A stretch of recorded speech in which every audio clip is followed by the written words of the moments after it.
Good morning, Shannon. This is my Instapot. This is the lid to the Instapot.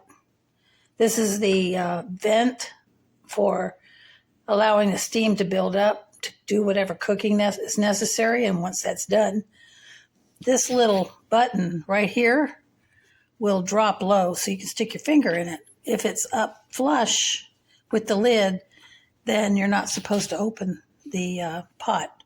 And side note, you can't.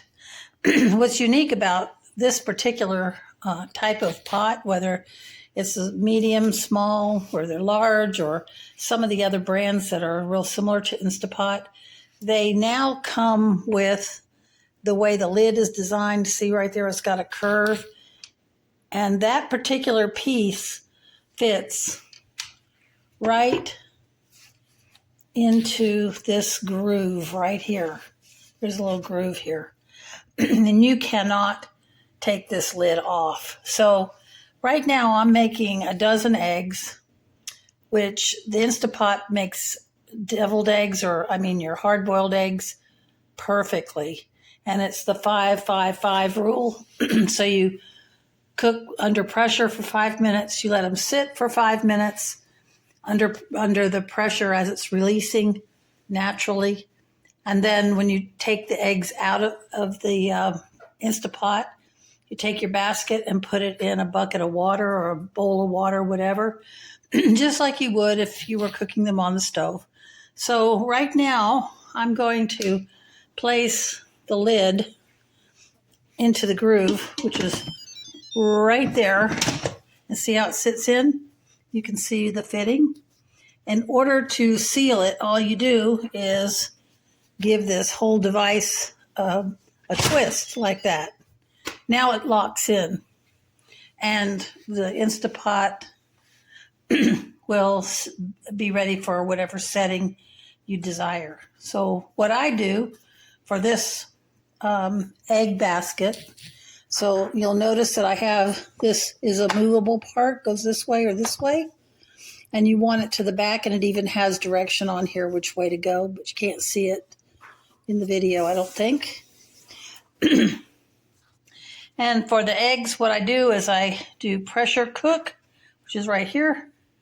Push. I already have it set for 5 minutes. And this will start automatically. So as it's building up with pressure, you won't hear anything. It'll say on, so it's making the water hot inside.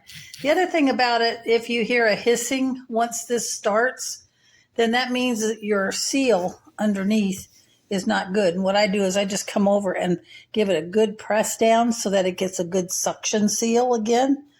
And then I can let it go. So that's your Instapot. And I love it because it does everything from, you can saute, as you can see on the panel. That's down at the bottom here. And you can slow cook. So that's real similar to having a crock pot. You can adjust your levels. You can keep your food warm. You can do instant cooking by just putting your beans, your water, whatever spices you want. And you can make your poultry or your beans or whatever it is that you're making. You can make rice in it. Different types of oatmeals and such. And you can even steam things. When COVID first started, I used my Instapot to steam some items, to include our masks at times after washing them, just to give it one more oomph to clean it. So it's a real handy device, and I'd love to show you how to use it more if you have questions. I have a recipe book also, and you can get free audio books, or you can download free information online about your Instapot. Hope that helps. Bye. Quick review on this Instapot for the slow cooking option, since there's no video showing that. When I went back to try to figure this out after I already made beef stroganoff, which was a little bit on the tough side only because I didn't know how to change the options for low. I guess that's medium and then high. I didn't know you had to push this every time you want to change that. So it automatically, when I turned it on and I hit it, it went to 4 hours. And I said, okay, 4 hours, that's usually what you cook that at. So, you know, I cut my beef up small, I added water, I added salt and pepper and Worcester sauce, came back up like 2 hours later to add cream of mushroom soup since I didn't have it, with my cream cheese. And then an hour and a half later, I came back to add the sour cream, and then a half an hour later, it was done.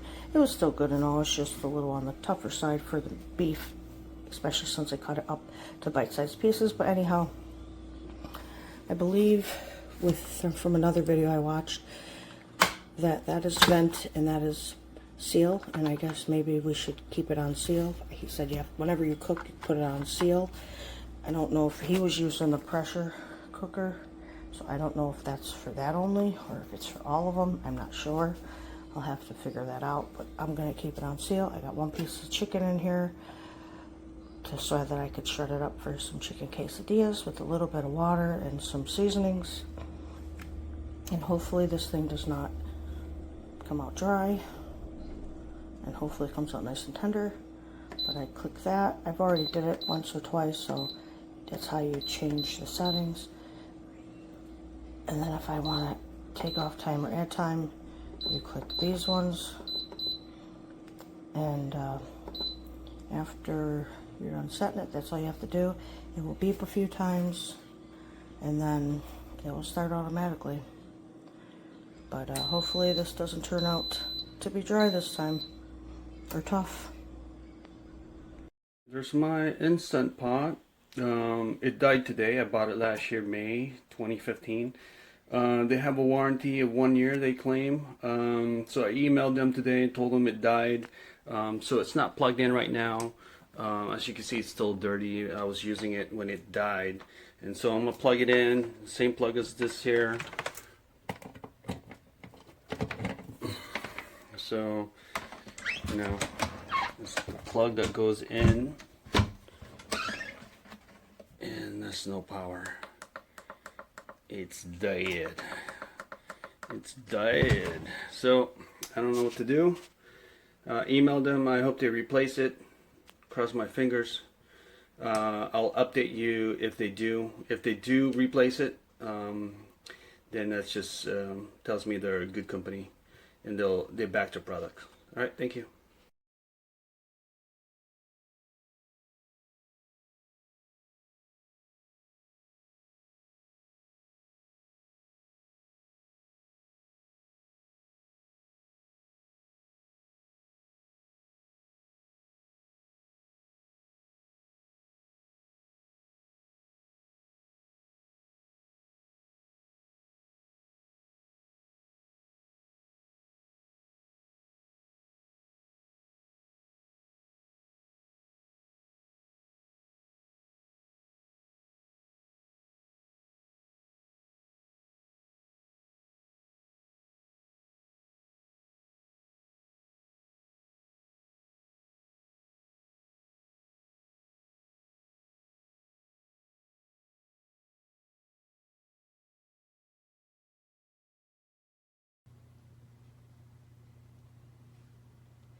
You can see in the back it is damaged.